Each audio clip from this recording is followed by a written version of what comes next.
Costa é o senhor que segue neste ciclo de entrevistas que Cidade hoje está a fazer com os vários candidatos à presidência da Câmara.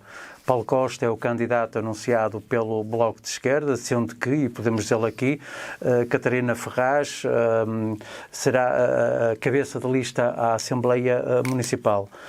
Paulo Costa exerceu no último mandato, ou num mandato que ainda está a decorrer, cargo na Assembleia Municipal. E a primeira questão, Paulo Costa, é porque esta troca Assembleia para a Câmara Municipal? Este é o segundo mandato que se completa como deputado municipal do Bloco de Esquerda. Já agora, sem querer, boa tarde a todos, ou conforme a hora que nos sintonizem, cumprimentar as pessoas que possam ouvir-nos e reatando aquilo que eu estava a dizer. Portanto, este é o segundo mandato, são 8 anos da Assembleia Municipal e tudo tem um tempo. Nós acreditamos que eu pessoalmente e o grupo político, ou o movimento político de que eu faço parte, de que as pessoas não se devem prolongar no exercício de qualquer cargo, mesmo que seja um insignificante, entre aspas, ou pouco impactante cargo como deputado da Assembleia Municipal. E por isso, quando o Bloco de Esquerda agora, para este novo ciclo político, autárquico, foi à procura, entre aspas, de novas figuras, eu transitei um pouco até na cena daquilo que tem sido a tradição do Bloco de Esquerda. Mas sentiu isso também como um reconhecimento pelo trabalho que desenvolveu nos 2 mandatos na Assembleia Municipal? Não sei se será propriamente um reconhecimento e muito menos um prémio, não é? Isto faz parte, pronto, do grupo de aderentes do Bloco de Esquerda de Famalicão, que não é extensivo, não é? Portanto, não temos dezenas e dezenas de pessoas a debater a política local regularmente. Portanto, é um grupo de 10, 20 pessoas, depende das circunstâncias. A Conselhia tem cerca de 7 pessoas, portanto, e esse órgão é que reúne com alguma regularidade e é que, pronto, dá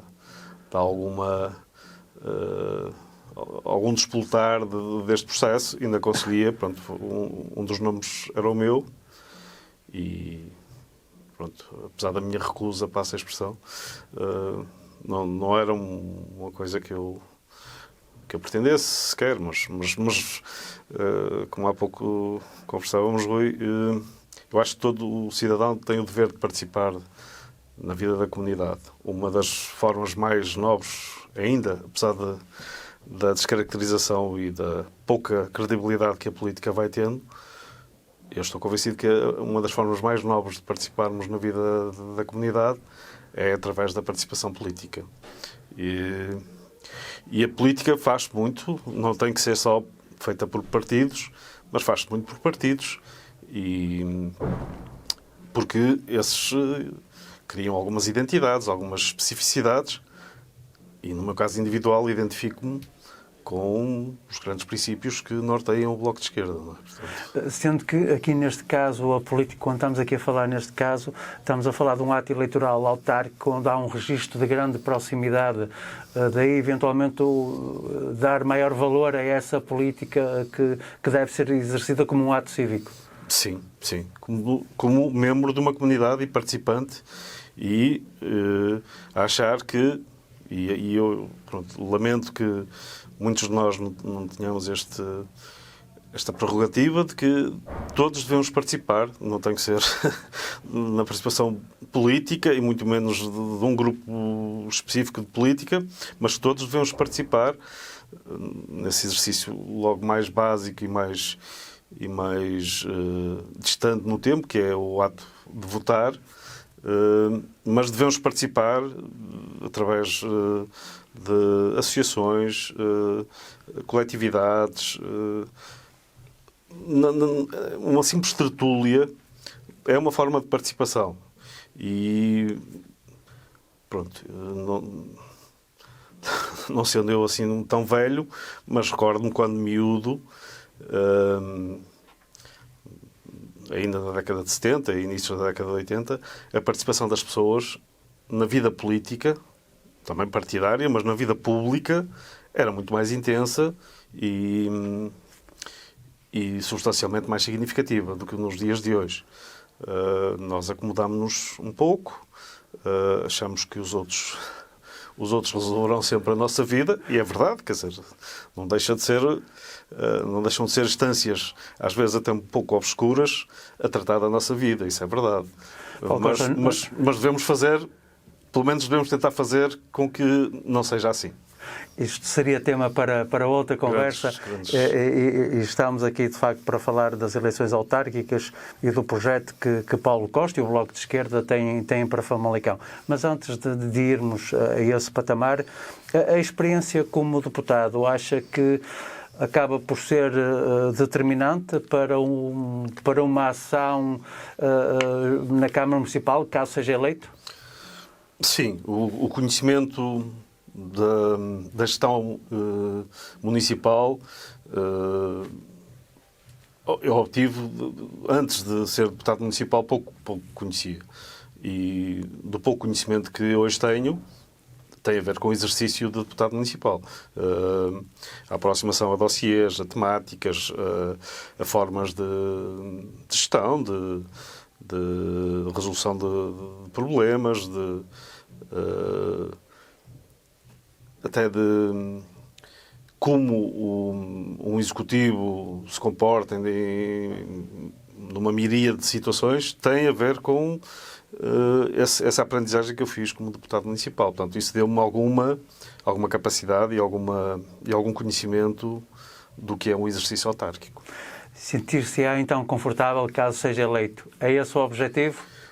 É alcançável? Sim, o objetivo do Bloco de Esquerda é crescer, poder ser uma voz presente nos mais diversos órgãos autárquicos, e se puder ser uma voz no Executivo, claro que é um objetivo conseguido.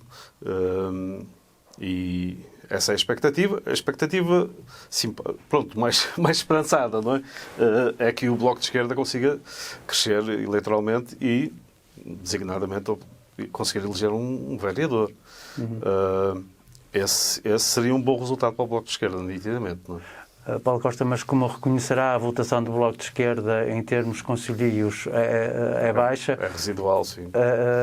Portanto, é uma expectativa, é um objetivo de difícil alcance, sim, não é? Sim. Não querendo partir derrotados à partida, é aquele objetivo que traçamos. Sabemos bem que não serei Presidente da Câmara, portanto os falancenses podem estar descansados que não correremos esse risco. O que é que se pode fazer diferente, ou o que é que o Paulo Costa pode fazer diferente no sentido de tentar inverter essa tendência, de tentar levar a que o eleitorado olhe mais para o Bloco de Esquerda? É um pouco esse exercício que aquilo que serão as forças verdadeiramente de esquerda, passa a expressão, não é? É um pouco o exercício que vão fazendo em termos nacionais e em termos locais. Sabemos que a realidade em termos locais tem especificidades que a nacional não tem. Uma delas é que o Bloco de Esquerda Nacional entra quase todos os dias pela televisão em casa das pessoas. A minha expectativa é que possa entrar num ou noutro computador de pessoas curiosas e que vão à procura de obter informação, conhecimento, construírem a sua opinião sobre o próximo ato eleitoral e depois votarem de uma forma mais ou menos esclarecida. O Bloco de Esquerda, a nível local, tenta ser uma voz mais ou menos idêntica em relação àquilo que é em termos nacionais, não é? E nós sabemos, pronto, que o Bloco de Esquerda Nacional, apesar de ter já um grupo parlamentar significativo, razoável, e penso que importante para o país, como se vai vendo agora até por alguns detidos mediáticos, esse é fruto, não necessariamente dos deputados do Bloco de Esquerda, mas nota-se que a intervenção, nomeadamente nestas comissões de inquérito, a intervenção de deputados do Bloco de Esquerda é significante e tem alguns efeitos tardios. Reconhecemos isso, não é?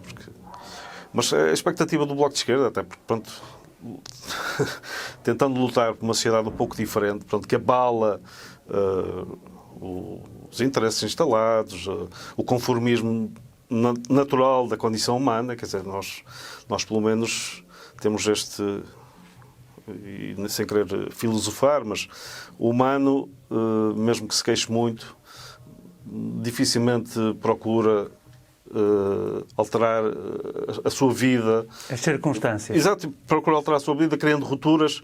Ele, mesmo queixando-se, fica na sua modorra. Todos nós, de uma forma ou de outra, fazemos isso.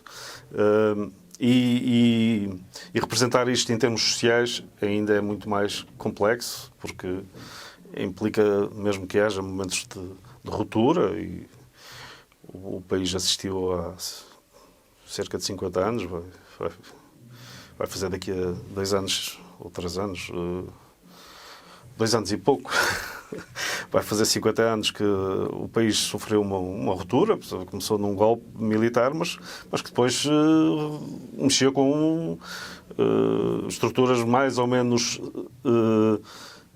sedimentadas do tecido social, do tecido político, do tecido económico, etc, etc. A vaga transformadora sofreu o seu refluxo, mas houve uma transformação nítida da sociedade portuguesa. Paulo Costa, eu suponho que não queira fazer um 25 de Abril em Famalicão, mas que tipo de ruptura é que propõe para aquilo que é a gestão municipal? O Bloco de Esquerda vive bem com o regime democrático, portanto não apelamos a nenhum golpe. Eu só estou a utilizar na palavra ruptura. Sim, o que é que propõe para que de facto haja essa ruptura e que vá de encontro àquilo que são os princípios? Não é tanto uma ruptura, mas a alteração de determinadas práticas, nomeadamente a transparência, combater alguma opacidade que haja na administração camarária, combater a ideia do presidencialismo, de que um personagem, mesmo que seja o Presidente da Câmara,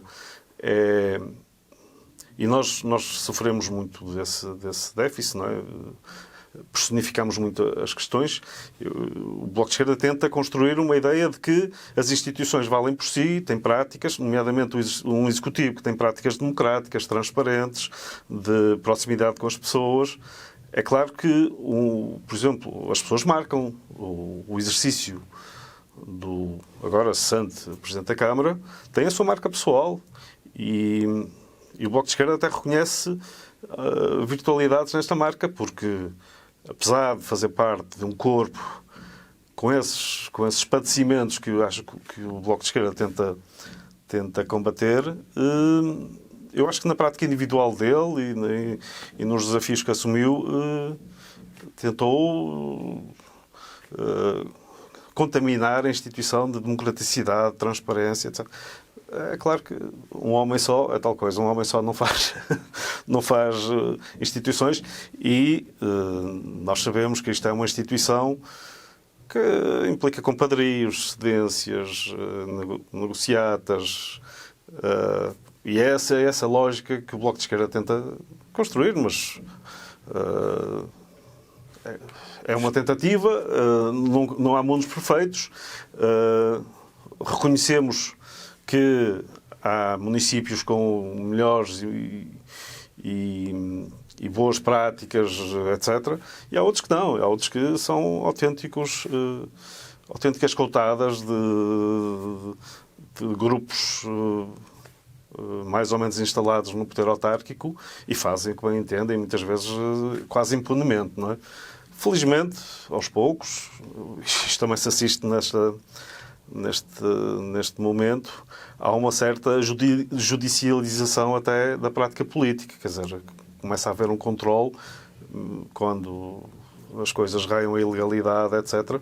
Mas nós sabemos, e também sabemos, que infelizmente a nível do poder local implicaria que houvesse uma atuação não só das entidades fiscalizadoras que o fazem tarde e a más horas, seja o Tribunal de Contas, seja entidades ligadas à fiscalização da administração local, seja o próprio Ministério Público, não é? Portanto, e muitas vezes, portanto, as coisas quando chegam a essa sede, já os autarcas muitas vezes seguiram outros, a não ser aqueles que se prolongam no tempo e até que sejam resolvidas, e muitas vezes acabam por perder mandatos depois de... Independentemente desses princípios latos que traçou e que defende para aquilo que deve ser o exercício autárquico, e se me permite, eu só recuava aqui ligeiramente, porque há pouco o Paulo Costa falou de que o Bloco de Esquerda Nacional é de facto uma força política que está de forma constante nos meios de comunicação social. Também sinalizou aqui que a coordenação conselhia não tem assim tantas pessoas assim. Mas não acha que é importante naquilo que decorre ou que medeia cada ato eleitoral, pelo menos 4 anos, que haja uma atividade mais intensa no sentido, de facto, da força política, se mostrar ao eleitorado e não apenas e só quando há eleições? Sim, claro. E isso é inegável, não é? Até porque só se ganha força eleitoral se houver anos de prática política, de proximidade, com atos, pronto, que de alguma forma vão dando conhecimento, neste caso, do que o Bloco de Esquerda defende, não é? Isso implicaria mais dedicação das pessoas que, por parte do Bloco de Esquerda, fazem a sua luta política local, não é? Só que a maior parte das pessoas... E que mais pessoas aderissem ao projeto também, não é? Que mais pessoas aderissem e que tivessem disponibilidade para isso. A maior parte das pessoas trabalha e tem outros interesses. Portanto, o exercício que fazem da sua dedicação à causa pública através da atividade partidária, muitas vezes está abafada por outros interesses. Quer dizer, as pessoas têm vida própria, têm família, têm filhos, têm outras atividades que desenvolvem e, tirando esta emergência, passa a expressão, esta erupção do momento eleitoral, regressam a uma letargia quanto à sua... É claro que poderiam fazê-lo através da participação de textos na comunicação social, de uma outra iniciativa. O Bloco, apesar de tudo, tem pouca visibilidade. Quer dizer, o Bloco não deixa de fazer algumas coisas, mesmo quando as divulga, provavelmente passam despercebidas em relação a muita gente, mas não deixa de fazer. É claro que a visibilidade é importante, não é? Nomeadamente para divulgar as ideias que defendemos. Paulo Costa, eu não sei se leva a mal eu assumir esta afirmação, mas o Bloco de Esquerda, diremos que é um partido mais urbano. E, portanto, a questão entronca aqui. Como é que está a acompanhar o processo da formação de listas às freguesias? Quais são as vossas intenções? Nós vamos tentar ter as candidaturas que temos vindo a ter nos últimos atos eleitorais. Portanto, cerca de meia dúzia de freguesias, não é? E temos possibilidades de o fazer. Sendo também essa dificuldade nas freguesias de encontrar pessoas com vontade para assumir um compromisso? Há sempre pessoas e até, pronto, e elas manifestam essencialmente nestas alturas, não é? Mas reconheço que há territórios, por exemplo, do Conselho, onde, havendo mesmo votantes do Bloco de Esquerda, elas não participam da vida partidária, não estão interessados sequer em integrar um projeto de disputa, por exemplo, pela Assembleia de Freguesia, etc. Mas aquilo que o Bloco de Esquerda, porque também nada tem para oferecer às pessoas em termos práticos, no sentido, quer dizer, a única coisa que lhes oferece é trabalho e alguma perda de tempo, no sentido, pronto, tem que desviar alguma da sua atividade para a luta política, passa a expressão. Portanto, não lhes oferece mais nada a não ser esse desgaste, porque dificilmente será premiado com o exercício do poder, portanto, logo torna-se pouco tentador para muitas pessoas. pelo menos aquelas mais ambiciosas, e também geralmente são essas que entram no jogo político, e as pessoas que acham que possam influir ou até participar da vida política da sua comunidade, escolhem outras forças, não é? Mas mesmo essas, mesmo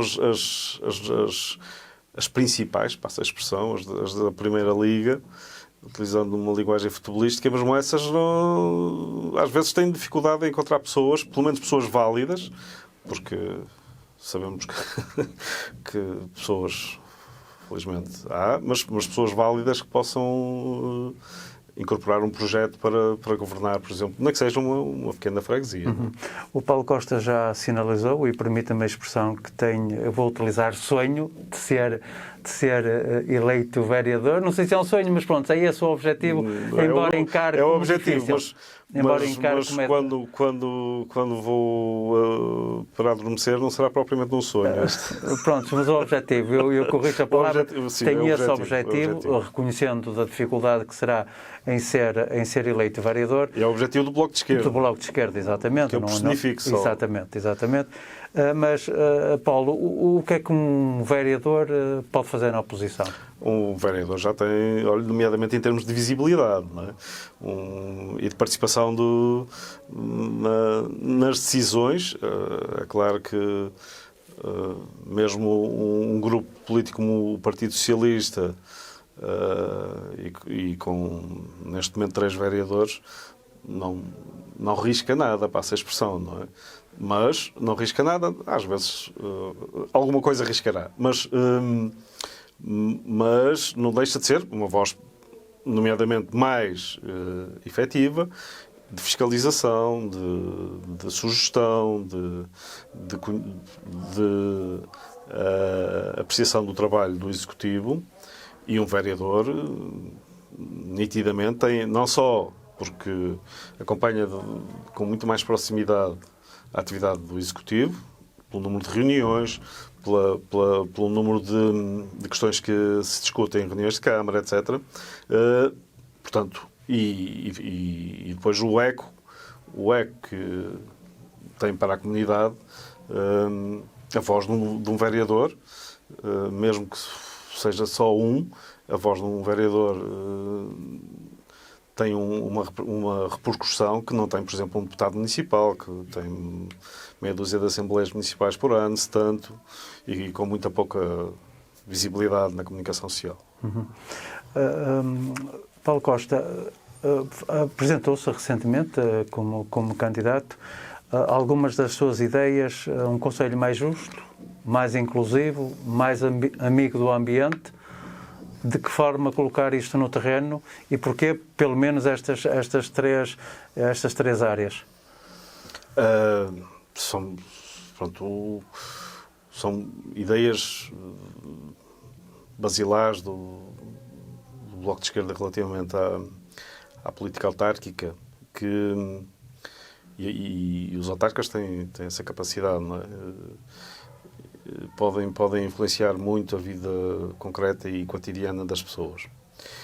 E isto depois embrinca nessa dimensão, quer dizer, do local, não é? De haver, por exemplo, transportes públicos de qualidade e até cada vez mais sustentáveis em termos ambientais, em termos energéticos.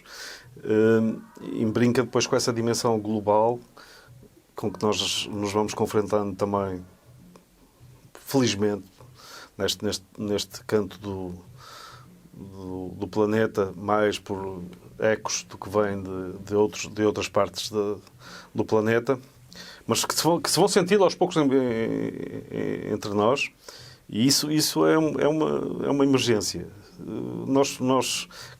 Há pouco eu falava do conforto e do nosso comodismo, mas gerações como a da Tânia sentem muito mais essa necessidade. E acho que quem hoje, seja lá a que nível exercite a sua atividade política, deve sentir essa emergência. E um autarca pode fazê-lo pelos transportes, na qualidade da habitação, não só na quantidade, mas na qualidade, do tipo de habitação, no edificado público, nas energias que se utilizam, nos cursos de água do território onde se situa, as manchas verdes, as zonas industriais. Tudo, por exemplo, a questão do ordenamento do território é uma questão essencial na administração local. Não só porque permite uma melhor ou pior vida às pessoas que aí vivem nesse território, mas porque também permite que a sustentabilidade que nós ainda hoje vamos tendo possa não ser tão visível e tão fruível em 2 ou 3 gerações. E como quase todos os autarcas atuais têm filhos, e alguns até terão netos, e certamente desejam que os mesmos vivam o melhor possível. Devem equacionar estas questões de como fulcrais? Como fulcrais, sim. Como fulcrais. Que temos que deixar de utilizar massivamente o automóvel, como nesta parte do país fazemos, não é? Portanto, esta ideia de levar as criancinhas todas à escola no carro dos pais tem que ser, de alguma forma... Eu sei que isto pode ser desconfortável para as pessoas, mas há esta alteração que temos que ponderar e hoje também é uma alteração de consciências. É uma alteração de consciências, sim, mas muitas vezes, como nós sabemos, aquilo que se entranha em nós muitas vezes vem por determinação legal, não é? Nós somos profundamente machistas, racistas. É que isto pode parecer ofensivo e há grupos partidários que dizem que isto é uma barbaridade, mas isto está-nos entranhado. Aquilo que nós pensamos que já não somos, racistas, machistas, homofóbicos, seja lá o que for, é de tal maneira discreto no nosso raciocínio que nós muitas vezes nem nos questionamos. Mas as práticas machistas são uma banalidade. Na forma como cuidamos das tarefas domésticas, dos filhos, dos ascendentes, reservamos quase sempre isso para as mulheres. E os homens nem se questionam, acham isso natural. Epá, isso não é natural, quer dizer, é natural porque são milhares de anos de prática, mas não há nada natural. Neste mundo não há nada natural, a não ser o mundo. Tudo que é humano deixa de ser natural. Mas mais natural do que isso, há pouco o Paulo Costa falou, por exemplo, da área da habitação. Aliás, já coloquei esta questão a outros dos entrevistados. A esse nível, nesse setor, o que é que o município pode fazer? Habitação social? Sim, claro. Construção a custos controlados? Exato. Licenciamento com reserva para... Porque um dos obstáculos que nomeadamente as forças de esquerda têm é o sacrosanto lucro. As pessoas não têm que lucrar, e não têm que lucrar imensamente com os seus negócios. As pessoas podem, de alguma forma, lucrar, ok, são mais ativas, mais produtivas, merecem ser premiadas, entre aspas, por isso, mas não têm que ser obscenamente premiadas. Desculpem, quer dizer, isto são questões filosóficas de princípio, mas também são questões de organização social. Não é por um indivíduo. As empresas, por exemplo. As empresas não podem achar que, só porque têm um território que é delas, poderão fazer nelas aquilo que bem lhes apetecer. Nós sabemos hoje que há muitas limitações a esse tipo de... E isso tem que passar também pela construção civil, nomeadamente, e eles já têm muitas regras, mas não tem uma regra, por exemplo, da limitação do preço. Fica ao jogo do mercado, não é? Eu ia dizer, ela é do mercado. Exato, mas nós sabemos que o mercado está longe de resolver tudo, não é? Antes, pelo contrário, se permite essa espécie de abundância de que nós vivemos, também é uma ilusão, não é? Porque muitos de nós Nós sabemos disso. Muitos de nós não conseguem comprar uma habitação minimamente confortável no centro de uma cidade. Ou vão excluídos para os subúrbios, ou continuam a ficar em casa dos pais, ou muitos jovens não conseguem ter uma vida própria, autónoma, porque os trabalhos que têm geralmente são precários, portanto, nem sequer permitem ter argumentos para candidatar-se a um crédito para depois adquirir um imóvel. Portanto, há toda essa realidade, todo esse modo de nós entendermos a sociedade que choca um pouco com alguns princípios que nós achamos importantes. Se o mercado não funciona, e nós somos adeptos que haja liberdade, não só de costumes, mas também de negócios, não é? As pessoas não têm que estar... A comunidade, isto é, o Estado, seja o Estado Central, seja o Estado na sua dimensão mais local, o Estado não tem que ser... Há áreas que são reservadas e que eu acho que a comunidade deve ter esse cuidado, a água, determinado tipo de bens que nunca deverão ser privados.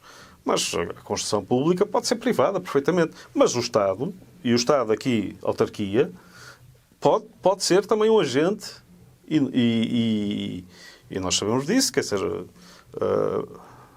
o Estado tem monopólio das estradas.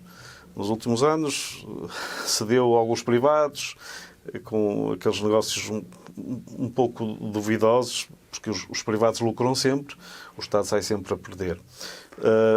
O Estado pode fazer o mesmo em relação à habitação, tentando não sair tão a perder, porque, desculpe, Rui, só para concluir, uma das coisas mais certas que nós temos, e nós sabemos, pronto, que apesar de tudo há pessoas, mesmo com rendas baixas de prédios, de autarquias, não pagam as rendas.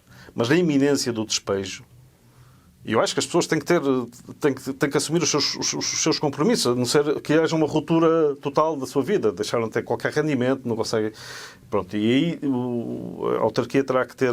Mas as pessoas que têm rendimentos, mesmo que baixos, têm que cumprir os seus contratos. Não fazemos disto... Quer dizer, as pessoas têm deveres, não temos só direitos, temos deveres, não é?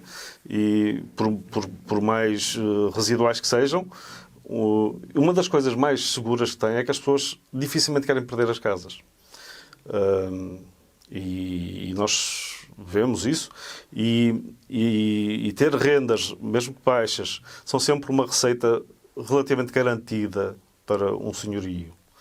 E se o senhorio for a autarquia, não vemos nenhum obstáculo nisso, antes pelo contrário.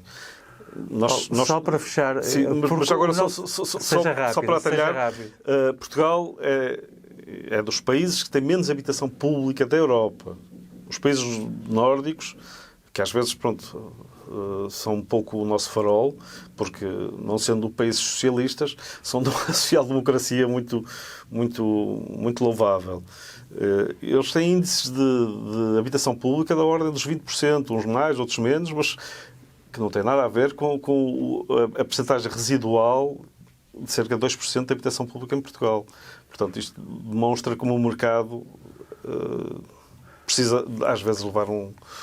Paulo, a nossa entrevista não está muito longe do fim, mas para fechar este ciclo, segundo eu depreendo daquilo que acabou de proferir, o município pode construir mais habitação social, pode construir a custos controlados, e parece-me, defende criar tipo uma bolsa daquilo que é, diremos que a iniciativa privada no âmbito da construção civil, também a custos controlados? Não, mas o município pode, nomeadamente com protocolos com entidades bancárias, que são grandes proprietários. Muitas das casas vazias que nós vemos por aí, porque há casas vazias, nós não temos falta de habitação, de construído. Temos falta de cuidar de muito edificado, sim. Mas o número de fogos que nós temos no país servia perfeitamente, alguns que fossem reabilitados, mas servia perfeitamente para todos os habitantes do país. Portanto, nem sequer implicaria um despoltar de construção. Não, a questão é... Havia um velho slogan que não deixa de ser acutilante, não é? Tanta casa sem gente e tanta gente sem casa. E isso podia ser aplicado, nomeadamente, por exemplo, em relação a entidades bancárias. Há entidades bancárias, por razões várias, não é? Mas tem muito a ver com o crédito hipotecário, que são donas de números consideráveis de fogos. De alguma forma, as entidades públicas, seja os municípios, seja até a administração central, podiam negociar com essas entidades a tal máxima do lucro, não é? Os senhores... e o negócio deles é dinheiro, portanto.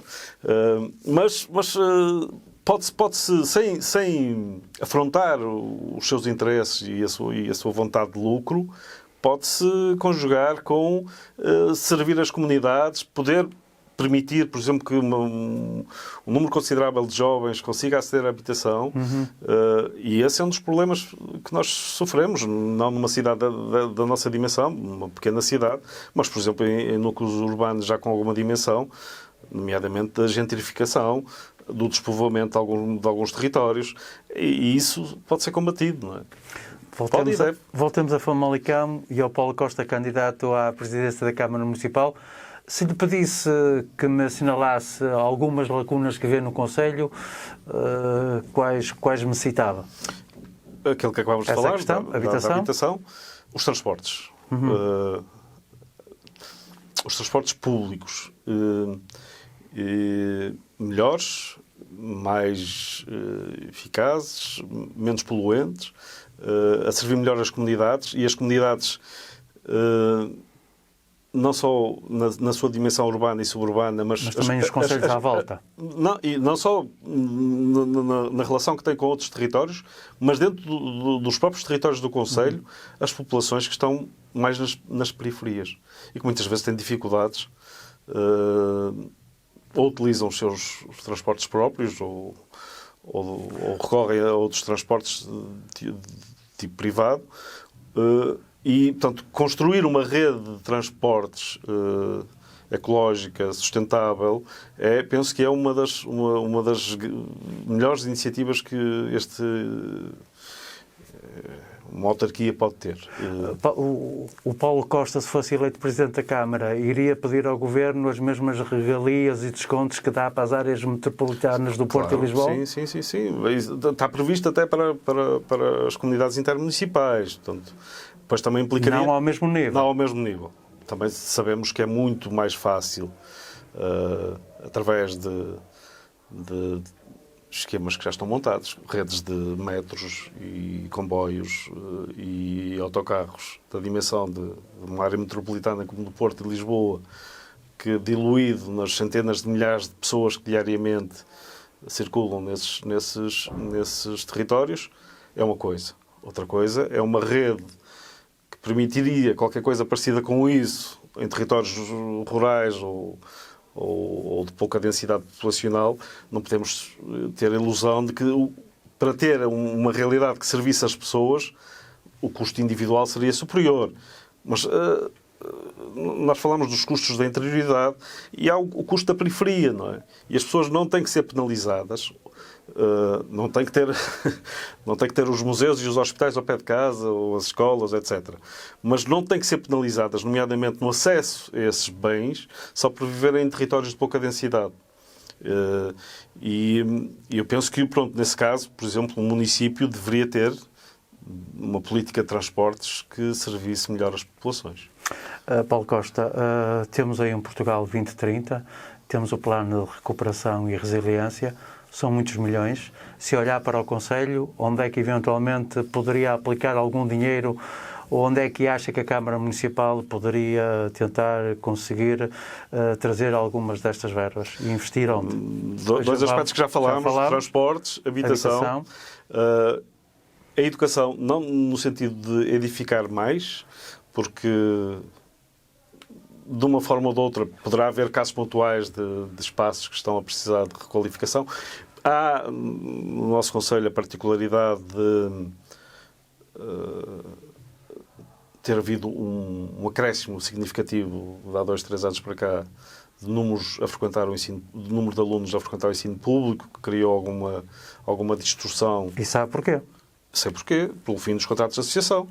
Mas no caso pontual de Famalicão, que tem a sua... E o Bloco de Esquerda de Famalicão falou nisso. Portanto, pode não ter tido suficientemente eco. Mas o caso de Famalicão, apesar de o Bloco de Esquerda de Famalicão achar que o ensino público deve ser assegurado pelo Estado e não tem que contratar com colégios X, Y ou Z quando tem oferta. O caso de Famalicão tinha particularidades e notou-se, quer dizer, que aplicou, mas... Aceita que foi um cenário que foi um rombo brutal naquilo que é a estrutura de Ribadavia. No caso de Famalicão, sim. Sim, aceitamos que, às vezes, não olhar para situações, olhar só para quadros abstratos e não olhar para situações concretas de um determinado território e ver o impacto que isso poderá ter nesse território. Nós convenhamos que isto foi uma lei feita em Lisboa, entre aspas, não é? Podiam ter vindo a Famalicão e ver esta realidade. E o vereador daqui foi lá, portanto, não foi tão cega quanto isso. Não foi tão cega quanto isso e pode ter desestabilizado um pouco a comunidade, mas que aos poucos amortece esta realidade, e nós sabemos que o decréscimo de alunos nos próximos anos é acentuado. Daqui a 5 anos haverá talvez menos 1/5 de alunos do que há hoje no ensino básico e secundário. Não é? É um número significativo. Portanto, mesmo aí o edificado hoje será relativamente suficiente para os próximos anos na comunidade. Melhorar situações, sim. Reforçar equipamentos, sim. Reforçar equipas humanas, sim. E isso, por exemplo, é uma das questões que o Bloco de Esquerda tem como crucial. Ter uma educação pública de qualidade, exigente, que permita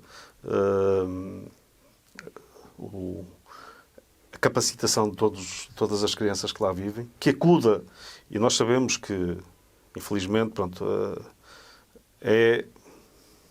a família, daquilo que, independentemente da concepção mais ou menos tradicional de família, a família é um elemento essencial para o crescimento das crianças. Mas, muitas vezes, situações mais preocupantes, o rastreio só surge quando as crianças vão para escolas, infantários. Por exemplo, defendemos como essencial uma rede de creches e infantários municipal, que assegure que todas as crianças deste Conselho tenham um espaço onde possam estar, porque os pais trabalham, mesmo que não trabalhem, a questão da socialização das crianças, da aprendizagem, do rastreio de situações, e nós sabemos como isso termina, a reprodução de determinadas realidades sociais é inevitável. Quer dizer, não defendendo nós qualquer tipo de eugenia, mas reconhecemos que uma intervenção precoce em relação, por exemplo, a uma família, a um grupo, é crucial para que essa criança possa ter um evoluir e um crescer que melhora a vida dela.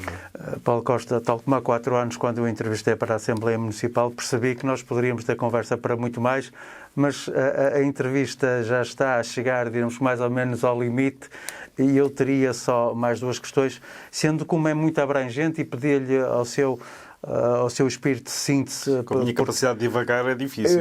Exatamente.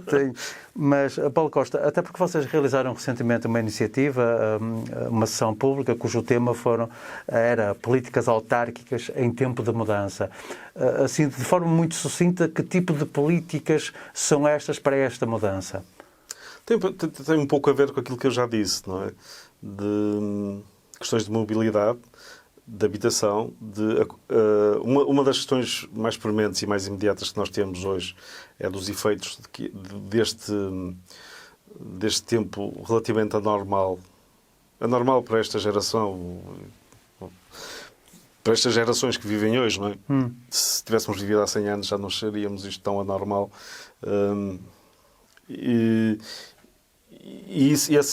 As autarquias têm um papel importante no acudir de situações de maior emergência, não é? Porque isto vai ter efeitos, nomeadamente em termos de emprego, capacidade das pessoas de conseguirem manter as suas habitações, até mesmo em termos de alimentares, etc. Não é? Portanto, e a autarquia, nesta questão pontual e mais emergente que vivemos, deve estar particularmente dotada de mecanismos para isso. Não é? Sim, e foram situações que se foram agravando no último ano e meio em virtude da pandemia. Sim. Paulo Costa, uma última questão. Se não for eleito, Paulo Costa afasta-se da vida política ou vai continuar por cá? Não, eu faço isto como um exercício de cidadania, portanto, espero continuar a ser cidadão e irei, de outras formas, participar da vida da comunidade e da vida partidária e da vida política. Eu não faço esta corrida tanto para sendo a meta este 26 de setembro, eu faço apesar de não praticar muito exercício físico. É uma maratona, então. Como se pode ver, sim, eu faço este tipo de prática de participação pública pelo menos desde adulto, não é? Portanto, participei enquanto estudante em associações académicas, depois na vida partidária, praticamente no partido desde que sou militante, não é? Apesar de ter integrado no anterior milénio uma outra força política, não é? Como jovem, que foi a JCP, mas portanto eu tenho esta maratona de cidadania, espero que até ao fim dos meus dias, não é? Paulo Costa, muito obrigado. Foi então a entrevista com Paulo Costa, o candidato do Bloco de Esquerda à presidência da Câmara Municipal. Tem como objetivo ser eleito vereador, sabe das dificuldades que terá pela frente, mas podemos contar com Paulo Costa no futuro porque diz que é um maratonista.